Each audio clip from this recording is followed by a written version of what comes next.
हर देश की पहचान उसकी कहानियों से बनती है, कभी अतीत को चुनौती देकर तो कभी भविष्य को नया आकार देकर।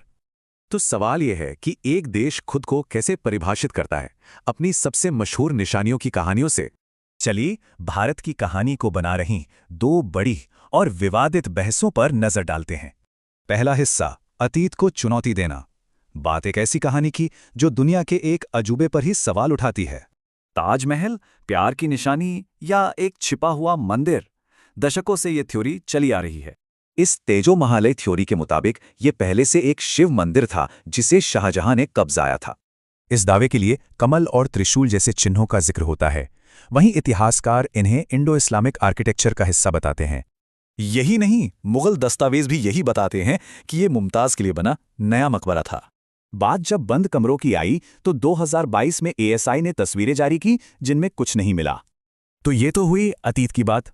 अब चलते हैं दूसरे हिस्से पर, भविष्य को एक नया आकार देना। भारत में पानी की एक अजीब पहेली है, एक तरफ बाढ़ तो दूसरी तरफ सूखा। और इसका समाधान?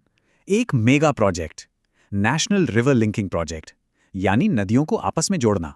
सोचिए, 60 से भी ज्यादा छोटी बड़ी नदियों को जोड़कर एक विशाल वाटर ग्रिड बनाया जाएगा। इसका पैमाना कितना बड़ा है? सिर्फ एक लिंक, केन बेतवा प्रोजेक्ट का बजट ही 44,000 करोड़ रुपए का है। मकसद है कि अकेले इसी लिंक से 10 लाख हेक्टेयर जमीन तक पानी पहुंचाया जाए।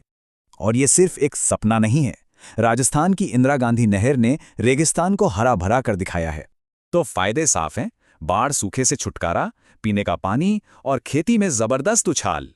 लेकिन इसके साथ आते हैं बड़े सवाल भी। भारी भरकम लागत, पर्यावरण पर असर और राजनीतिक विवादों का खतरा। मिसाल के तौर पर केन बेतवा प्रोजेक्ट के कारण पन्ना टाइगर रिजर्व का एक बड़ा हिस्सा डूब जाएगा। तो चाहे इतिहास को फिर से लिखना हो या भविष्य को, दोनों ही एक बड़ी विरासत बनाने की कोशिश है। और ये बड़ी कहानियां ही एक देश को सोचने पर मजबूर करती हैं कि वो क्या सहेजना चाहता है और उसकी कीमत क्या होगी।